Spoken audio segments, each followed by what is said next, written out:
Hi, my name is Sarah Hendry, and for my service hours this month, I volunteered at La Farga teaching English to 4 and 5-year-olds. The start of my video, I read Goldilocks and the Three Bears to my 5-year-old students, and then we did an activity which highlighted different characters and events in the story. The kids loved it, and it was very interactive, and I hope that you enjoy. Goldilocks and Three Bears. Okay. We're going to play a game now with different characters from the book. Okay, so Sarah, what school have you been in Spain? I was volunteering at La Farga in Cuba. What do you think about the project? I liked it. It was just kind of hard getting adjusted into it because I don't really speak Spanish, so it's kind of hard getting into the swing of things, but it's been a good experience overall. What did you find with the Catalan? Did you find that It was really hard, yeah, because I kind of only really knew Spanish, and I didn't realize Catalan was so different.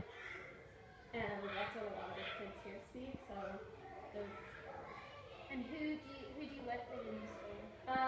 I work mostly with 4 and 5-year-olds teaching English, so that's really cool. They're younger than I've ever worked with, but it's definitely like a cool experience. So. Okay, so you told a story today, yeah? Yeah. What story did you tell? So I did Goldilocks and the Three Bears, and then we did a little activity to familiarize the kids with the characters. Cool. So why this story? Why? Because, well, I think that it's a good book for kids that age to learn because they can learn shape, sizes, and then they also have a moral value at the end. Don't let random people into your house, and don't,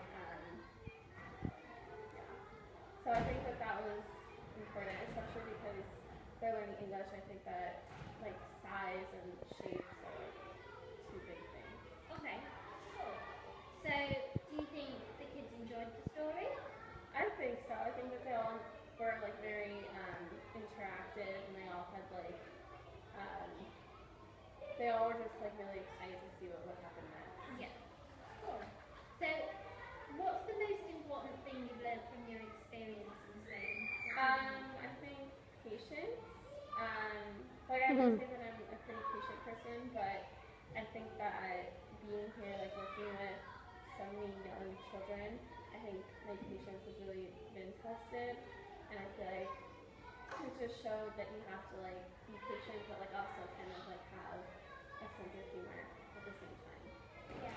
And what do you think about how you are in the placement? Like, do you think the kids really interact really well with you? At the beginning, I didn't think so. I kind of felt like I was just here, and like no one, like I just felt like the kids didn't know if I was. But then as the time wore on, I feel like they did understand me, and because now that I'm coming more, I feel like I feel like I'm getting a better. They take a lot of time to get used to people. Yeah, especially in English. This is the hardest thing. And what do you think you've learned from moving to Spain, so from your whole experience? What have you learned about yourself? I guess that I can do anything really, because I didn't really know what to expect coming into this. Like I knew that I'd be working with younger kids in English, but I didn't really know to the extent. And so I guess that this experience has shown me that like things are scary, and like I don't know what I'm doing all the time, but it's okay to ask for help, and it's like okay to like I don't know, to tell people that you don't understand, because people do want to help. Yeah. And I guess like I didn't know I that. think La Farga is one of the places that they're really good here. Yeah. I mean, I've learned a lot as well. So what do you think the most difficult thing about being in the school was? Was it the language? Was it the story? It was the language, because I I've taken Spanish before, but I was never very good at it. So it's hard communicating in Spanish, but then also like communicating in English because like the kids didn't understand any of the languages I spoke. So that was a challenge, but I think that now I really understand it more. Have you got anything else you'd like to say about the course or about your experience? Well, I just think that like I'm glad that I had this opportunity to work at this school because even though I was apprehensive